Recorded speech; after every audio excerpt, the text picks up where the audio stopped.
Pride is a time for LGBTQ people and their allies to celebrate diversity together. But for many people from small rural towns like 24-year-old Jalyn Thacker, that celebration has never been close to home. I don't want to keep driving because, I was driving to Cincinnati, Yellow Springs, Ohio, and then they have one a little bit closer, Hillsborough, Ohio, still about a 45-minute drive. Thacker is a transgender man who grew up in Manchester, a small town in Adams County in southwestern Ohio. He describes growing up there as lonely. I was the only gay kid in school. It was just me. There was nobody else in my class. It was really awkward for a long time. I didn't know anybody that I could connect with, that would understand what I was going through. He says he didn't have a safe space to be himself, so he created one. Earlier this month, he hosted Adams County's first ever Pride Festival. It couldn't have been better. His biggest fear was that nobody would show up. But throughout the day, more than 100 people came out to support. It was pretty awesome. Across the country, there has been an emergence of rural prides in both red and blue states. Ohio is now home to more than 150 Pride celebrations. Darke County in western Ohio held its inaugural Pride last year. This year, Cuyahoga Falls and Vermillion are also hosting their first celebrations too. I think Pride just means happiness to me because anytime I'm at a Pride, I feel complete and utter joy. It's the most myself that I've ever felt. According to research from the nonprofit The Trevor Project, LGBTQ people living in rural areas report higher rates of discrimination, bullying, and physical harm compared to LGBTQ people in urban areas. They say this is largely driven by geographic isolation, fewer supportive spaces, and a lack of local LGBTQ affirming legal protections and health resources.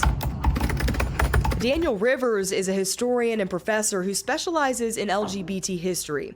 He says visibility is the key to change. When liberation movements emerge, a huge part of that is to celebrate the right to exist. The right, we might say the right to have a constitutional right to assemble, but a right to simply be in public, and they can see that there are people like themselves everywhere. Rivers points out that even major cities didn't always embrace LGBTQ people either. We're seeing that same engagement, that same transformation occur in these places because not everybody wants to migrate. Not everybody wants to leave where they grew up. Some people from rural spaces, queer folks, don't want to leave. That's their home. Thacker says he thinks rural prides are even more impactful than urban ones. For some attendees, it might be the only time each year they get to engage with other LGBTQ people. A lot of people were like, we never thought that this would have been a thing. We never thought that we could come and be ourselves here this close to home. Thacker once hid in the place he called home. Now he's building spaces where others won't feel alone. I'm very hopeful. Some days it feels like we're going backwards, but I believe no matter what, as long as we're all here and we're showing up, then we're going forward regardless. And rural pride celebrations aren't as new as we might think. The first one is believed to have happened back in 2005 in Pine City, Minnesota. But since then, hundreds of small town community-led celebrations have popped up across the country. And of course, more and more keep happening every year. When it comes to acceptance of the LGBTQ plus community in these rural areas, the numbers might surprise you. According to research from the National Institutes of Health, statistics do consistently show that, yes, LGBTQ individuals experience significantly lower social acceptance, fewer supportive spaces, and higher rates of victimization in these rural areas compared to urban and suburban communities. But guys, the difference isn't as big as you'd expect.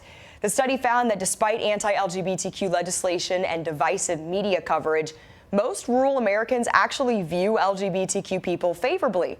So they rated LGBTQ people above 50 on a 0 to 100 scale, which means net positive views. So the disconnect is, while LGBTQ people often become the target of political ads and messaging in rural areas, the study suggests that politicians, they might be out of step with what these communities actually want. Now, the people behind Pride in Adams County, they're taking their next steps. They're currently working to get their nonprofit status. They already have a website. And beyond Pride, Jalyn has started what's called First Mondays with Pride, which are monthly community gatherings where LGBTQ people can meet, connect, and build relationships throughout the year. So he is trying to help create more and more safe spaces for people in Adams County, not just on Pride, but throughout the year. So Jalyn told me he has been shocked at just how many people in his community were craving these kinds of spaces and experiences. They just needed someone brave enough to create them first. Taylor Bruck, Spectrum News.